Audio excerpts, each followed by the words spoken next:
हरियाणा के मुख्यमंत्री मनोहर लाल खट्टर द्वारा आज बतौर वित्त मंत्री विधानसभा में प्रस्तुत किए गए बजट को पहली बार पूरे हरियाणा में सभी भाजपा मुख्यालयों में सभी पदाधिकारियों, भाजपा नेताओं व कार्यकर्ताओं ने एक साथ देखा। इसी कड़ी में कुरुक्षेत्र के पंचायत भवन में भी सांसद नायब सिंह सैनी की अध्यक्षता में प्रदेश महामंत्री डॉक्टर पवन सैनी, पशुधन विकास आयोग के चेयरमैन धर्मवीर मिर्जापुर, जिला अध्यक्ष रवि बातान,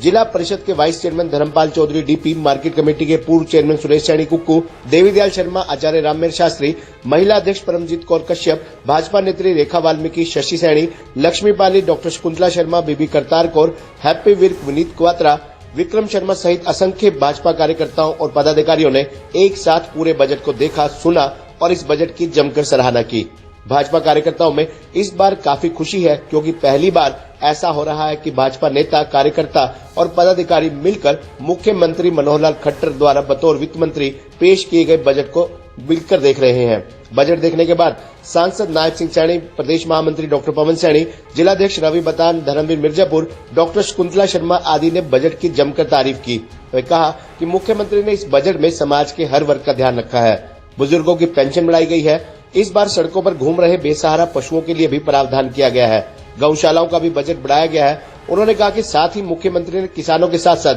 युवा वर्ग का भी ध्यान रखा है। देखिए, आज प्रदेश के लोकप्रिय मुख्यमंत्री आदरणीय मनोहर लाल जी ने जो अमृतकाल का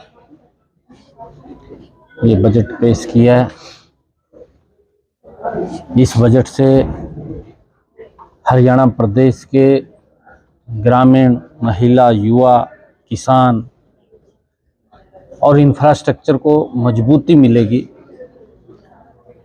1,83,000 इस करोड़ रुपए के बजट में टैक्स का कोई भी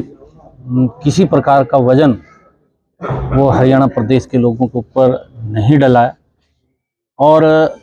बुजुर्गों का सम्मान भी इसके अंदर बढ़ा है। 2,750 रुपये जो हमारे बुजुर्ग हैं उनका सम्मान आदरणीय मुख्यमंत्री जी ने इस बजट के अंदर घोषणा की है। और भी प्रदेश के अंदर चाहे नर्सिंग कॉलेज हैं, चाहे इंजीनियरिंग के कॉलेजों को बढ़ावा देने की बात है और चाहे अलग से शिक्षा के क्षेत्र का जो बजट है उसको बढ़ाने की बात है। हर क्षेत्र के अंदर, इस बजट के अंदर हर वर्ग को, हर क्षेत्र को इसके अंदर कहीं न कहीं उसको समावेश किया गया है और ये बजट हरियाणा प्रदेश के विकास की गति को एक दूरी प्रदान करेगा और तेज गति प्रदान करेगा, जिससे लोगों की अपेक्षाओं के ऊपर ये बजट खरा उतरेगा। मैं आदरणीय मुख्यमंत्री जी को आज जो बजट पेश किया इसकी बहुत बहुत बधाई देता हूँ और उसकी सराहना करता हूँ कि आदरणीय जो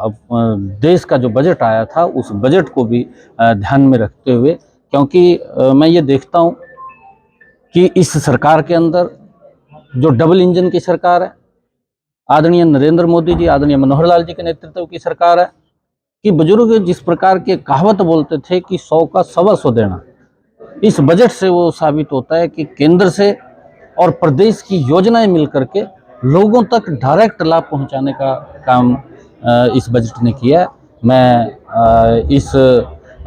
बजट की बुरी प्रशंसा करता हूं और ये हरियाणा प्रदेश के लोगों के विकास के अंदर एक गति प्रदान करेगा। आज अमृतकाल का ये पहला बजट है और हरियाणा सरकार के हमारे क्रियाशील, कर्मशील मुख्यमंत्री मनोहर लाल जी ने इस अमृतकाल का पहला बजट 2023-24 का अभी प्रस्तुत किया है विधानसभा में। और ये जो बजट है पूरे हरियाणा की 3.25 करोड़ जनता के उनका हितैषी है, कल्याणकारी है। और इस बजट के अंदर छोटे से छोटे अंत्योदय जो परिवार हैं उसकी खुशहाली के लिए, किसान की खेती के अंदर जो भी उनको लाभ मिलना चाहिए, चाहे गन्ने की खेती हो, उसमें माइक्रो इरिगेशन की बात हो, एक MSME की बात हो, और शिक्षा के क्षेत्र के अंदर भी जहां माननीय मुख्यमंत्री जी ने पहले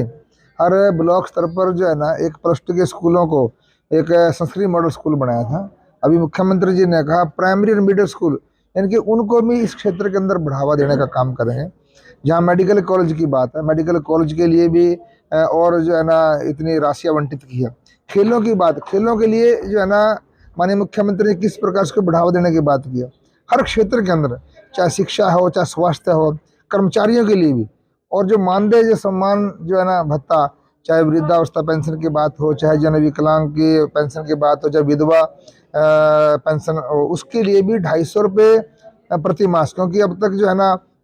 2500 रुपये थी और 1 अप्रैल से 2750 रुपये करने का काम किया है। मैं कह सकता हूँ हरियाणा की 3.25 करोड़ जनता के कल्याण का बजट है। उसके लिए, क्योंकि इसके लिए समय बहुत लगता है, क्या क्या हर क्षेत्र के अंदर काम किया है, लेकिन संक्षिप्त में मैं कहूँगा ये बजट हरियाणा के 3.25 करोड़ जनता के लिए लाभकारी कल्याणकारी बजट है। इसके लिए माननीय मुख्यमंत्री जी का बहुत बहुत आभार व्यक्त करता हूँ, धन्यवाद करता हूँ, और सभी हरियाणा वासियों को इसकी बहुत बहुत बधाई और शुभकामनाएं देता हूँ। जी प्रधान जी, आज जो बजट आया हरियाणा का, क्या कहेंगे? आज प्रदेश के माननीय मुख्यमंत्री श्री मनोहर लाल जी ने बहुत ही अच्छा बजट प्रदेशवासियों के लिए दिया। मैं कहूँगा कि सभी वर्ग को इसमें टच किया गया, चाहे किसान हो, युवा उत्थान की बात हो, इसमें शिक्षा, स्वास्थ्य, हर वर्ग को लेके इसमें जो हमें दिया गया, कहता कि हर वर्ग का उत्थान हो, ऐसा बजट आज माननीय मुख्यमंत्री जी ने पेश किया। और जो ये अमृत काल जो चल रहा है भारत निर्माण का, उसमें भी हरियाणा की तरफ से एक बहुत अच्छा बजट मैं कहूँगा कि हर, और सबसे बड़ी बात इसमें कोई भी नया कर जोड़ के किसी भी तरह का बोझ किसी पे नहीं डाला गया। तो मैं माननीय मुख्यमंत्री जी का बहुत बहुत आभार धन्यवाद करता हूँ, और मैं अपने कार्यकर्ताओं से भी अनुरोध करूँगा कि इस बजट की चर्चा बूथ स्तर तक करें। बहुत बहुत आभार, धन्यवाद आप सभी। हाँ, देखिए, जिस प्रकार से आज अमृतकाल का हरियाणा का बजट जो है वो आज चौथी बार जो है हमारे मुख्यमंत्री जी ने आज पेश किया, और सर्वांगीण विकास के लिए, और एक तरह से कहूँ कि समाज को, और खासकर पिछड़ों को, और एक 80 इनकम से नीचे जितने परिवार हैं उनको और उनका उत्थान करने का जो है इस प्रकार का ये बजट, और किसानों और मजदूरों का बजट मैं इस बजट को कहूँगा। तो जो 250 रुपये पेंशन में वृद्धि की है उसके बारे में? हाँ, देखिए, जिस प्रकार से बुजुर्गों वृद्ध अवस्था जो पेंशन जो 2500 रुपये आज तक सरकार दे रही थी, तो उसमें 250 रुपये की वृद्धि की गई है, और इससे जो है बुजुर्गों का सम्मान बढ़ा है, और उनको जिस प्रकार के कहीं सामाजिक कार्यों में और अपना खर्च करने में कुछ न कुछ उनका और जो दिक्कतें आ रही थी, तो उससे उनको फ़ायदा होगा। और इसके साथ मैं कहूँगा कि युवाओं को, क्योंकि युवा जो है वो हमारे देश का कर्णधार है, समाज का कर्णधार है, और उसको रोज़गार के अवसर बढ़ाने के लिए 65,000 जो हैं वो पक्की नौकरियां जो हैं वो देने का वायदा इस बजट में किया है। और इसके साथ साथ जो है 250 करोड़ रुपए जो है कौशल विकास प्रशिक्षण के लिए, यानी कि जो युवा हैं उनको आधुनिक समाज के, आधुनिक अंतर्राष्ट्रीय प्रतिस्पर्धा के इक्वल बनाने के लिए प्रशिक्षण शिविर देने, कोर्स करवाने के लिए 250 करोड़ रुपए का प्रावधान रखा गया। और इसके साथ साथ जो आज समस्या, जिस प्रकार से जो गौवें हैं, गौ माता जो है वो सड़कों पर घूम रही हैं, और कहीं ना कहीं चारे की और इस प्रकार की दिक्कत जो है गौशालाएँ पेश कर रही हैं, तो वो बजट भी जो है 10 गुना बढ़ाने का काम किया। पहले 40 करोड़ प्रतिवर्ष जो था गौ सेवा आयोग वो बजट देता था, गौशालाओं में देता, सहायता देता था, अब उसको 400 करोड़ किया गया।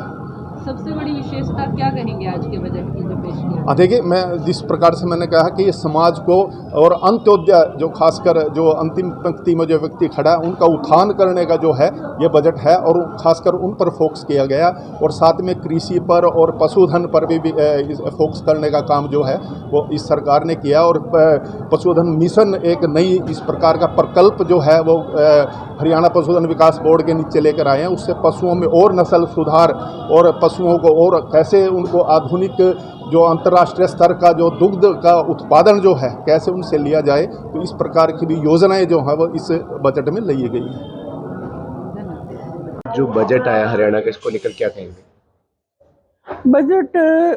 सभी वर्गों को ध्यान में रखते हुए, चाहे किसान है, चाहे पेंशनर्स हैं, चाहे अध्यापक वर्ग है, कर्मचारी वर्ग है, और सामाजिक सरोकारों से वाबस्ता बजट जो है पेश किया गया है। बजट को सुन लेने से हम उन सारे लाभों के बारे में कोई बात नहीं कर सकते। जैसे जैसे ये बारीकियों से हमारे सामने आएगा तो हमें उन लाभों को ग्रहण करने में भी सुविधा होगी, और आम जनता तक उसको पहुंचाने में भी सुविधा होगी। हम भारतीय जनता पार्टी के कार्यकर्ता जितने भी हैं इस बजट की बारीकियों को जानते हुए और इसका एक परफॉर्मेंट लेते हुए आम जन तक जाकर हम जन जन तक इन सुविधाओं को पहुंचाने का और बताने का प्रयास करेंगे। बजट जो था वो बहुत ही सुंदर तरीके से पेश तो किया ही गया, लेकिन इसमें हर क्षेत्र के लिए जो अनुमानित राशि रखी गई है वो उपयुक्त है। वृद्धावस्था पेंशन में 250 रुपये की बढ़ोतरी हुई है, जो बुजुर्गों का एक बहुत बड़ा मान सम्मान है। मैं यही कहूँगी कि हमारा जो आज का बजट प्रस्तुत हुआ है वो सबका साथ सबका विकास विचार को लेते हुए, इसको दृष्टि में रखते हुए जन कल्याणकारी हमारा बजट है।